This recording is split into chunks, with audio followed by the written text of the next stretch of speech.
Media మిత్రులందరికీ నమస్కారం. నిన్న రాష్ట్ర ముఖ్యమంత్రి కేబినెట్ సమావేశం నిర్వహించినటువంటి నేపథ్యంలో దాదాపు 5 గంటలకు పైన కేబినెట్ సమావేశం జరిగింది. 5 గంటలకు పైగా కేబినెట్ సమావేశంలో చర్చ జరుగుతుంది అంటే మేము ఆ కేబినెట్ సమావేశంలో ఎన్నో సమస్యలకి రాష్ట్ర ప్రభుత్వం అనేక హామీలకు కూడా నిన్నటి సమావేశం ద్వారా సమాధానం వస్తుంది అనుకున్నాం. కానీ కొండంతగా ఎలుకలు పట్టినట్టు ఆ యొక్క కేబినెట్ సమావేశం ద్వారా ఏమీ తెలిసింది లేదు ఈ రాష్ట్ర ప్రభుత్వం, రాష్ట్ర మంత్రివర్గం. రాష్ట్ర ప్రభుత్వ ఉద్యోగులకు వాళ్ళకి హక్కుగా కావాల్సినటువంటి 5 డిఏలు రావాలి. వాళ్ళు 5 డిఏలు రావాల్సి ఉంటే వచ్చింది. వాళ్ళు చెప్పింది ఒకే ఒక డిఏ ఈరోజు వాళ్ళు ప్రకటించింది. ఒక్క డిఏ ఇవ్వడం అనేది అసలు సిగ్గుచేటి రాష్ట్ర ప్రభుత్వం.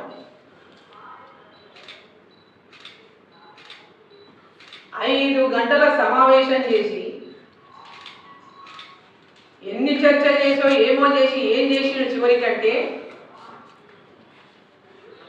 పాపం ప్రభుత్వ ఉద్యోగులను ఎదురు చూసిండు ఏదైనా మంచి వార్త వింటామేమో అని. కానీ వచ్చింది ఏంటంటే ఒక డిఏ ఇస్తామని చెప్పి వాళ్ళు ప్రకటించడం. దీన్ని ఎట్లా ఆపాలా, ఎట్లా చేయాలా, ఏం చెప్పాలని చెప్పడానికి 5 గంటల సమయం తీసుకున్నారు. మేనిఫెస్టోలో ఎన్నికలకు ముందు కాంగ్రెస్ పార్టీ పెట్టినటువంటి మేనిఫెస్టోలో అధికారంలోకి వచ్చిన ఎంబడే డిఏలను అన్నింటి కూడా వెంబడే చెల్లిస్తామని చెప్పి వాళ్ళు హామీ ఇచ్చి అధికారంలోకి వచ్చింది.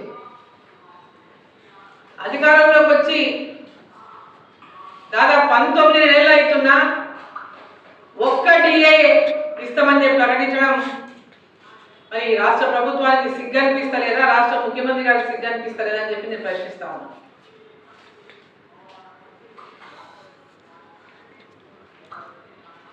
ఉద్యోగ సంఘాలు వాళ్ళ 37 డిమాండ్లు పెట్టింది రాష్ట్ర ప్రభుత్వం ముందు. మరి 5 గంటలు చర్చించి ఈ యొక్క ప్రభుత్వ ఉద్యోగులందరినీ కూడా రాష్ట్ర ప్రభుత్వం అవమానించిందని చెప్పాలి కదా. 5 గంటలు చర్చించి ఒక డిఏ ప్రకటించడం అంటే వాళ్ళు అవమానించినట్లే పూర్తిగా. పాపం ఒకరో ఇద్దరు వాళ్ళ పాపం దగ్గర ఉన్నటువంటి కొంతమంది ఏం చేసినాడు, ఒక డిఏకే పోయి పాలు పోస్తున్నారు.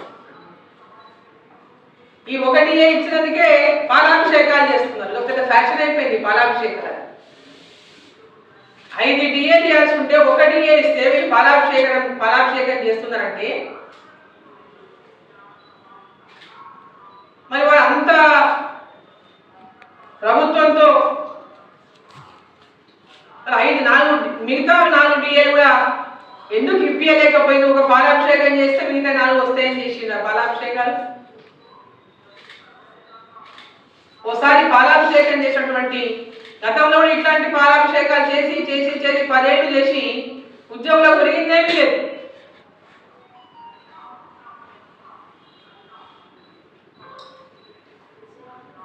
ప్రతి 6 నెలలకు డిఏ అనేది ఇవ్వాల్సిన డిఏ సమయం లోపల డిఏని చెల్లింపులు చేయాలని చెప్పి డిమాండ్ చేస్తున్నాం. తక్షణమే ఉద్యోగస్తులు రావాల్సినటువంటి మిగతా డిఏలను కూడా వెంబడే ఈ రాష్ట్ర ప్రభుత్వం ప్రకటించాలని చెప్పి మేము డిమాండ్ చేస్తా ఉన్నాం.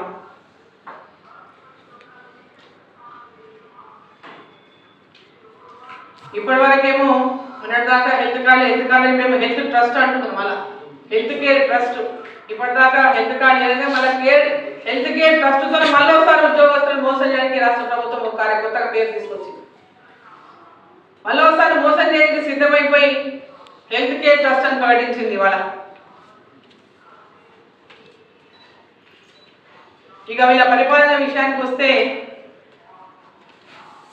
పర్సెంటేజ్ల పరిపాలన నడుస్తుంది తెలంగాణ రాష్ట్రంలో కాంగ్రెస్ ప్రభుత్వానికి.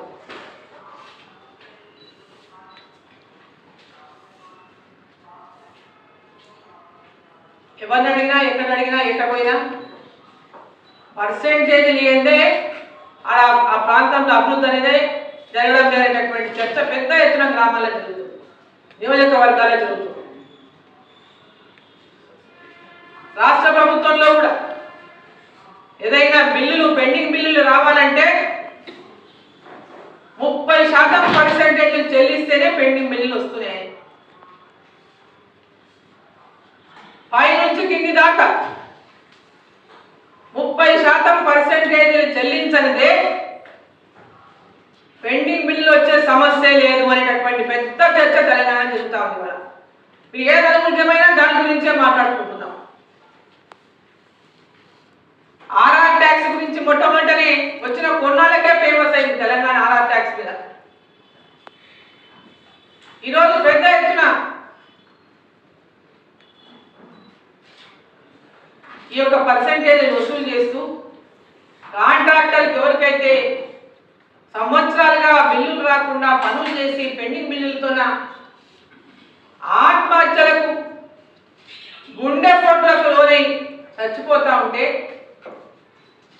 పనులు చేసి బిల్లులు రాక సర్పంచులు ఆత్మహత్యలు చేసుకుంటా ఉంటే మరి రాష్ట్ర ప్రభుత్వానికి కళ్ళకు కనిపిస్తలేదు, చెవులకు వినిపిస్తలేదు.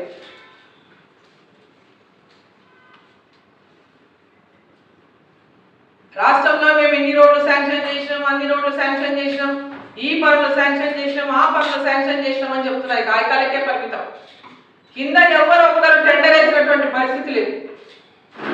భవనాలకు కానీ రోడ్లకు కానీ ఎక్కడైనా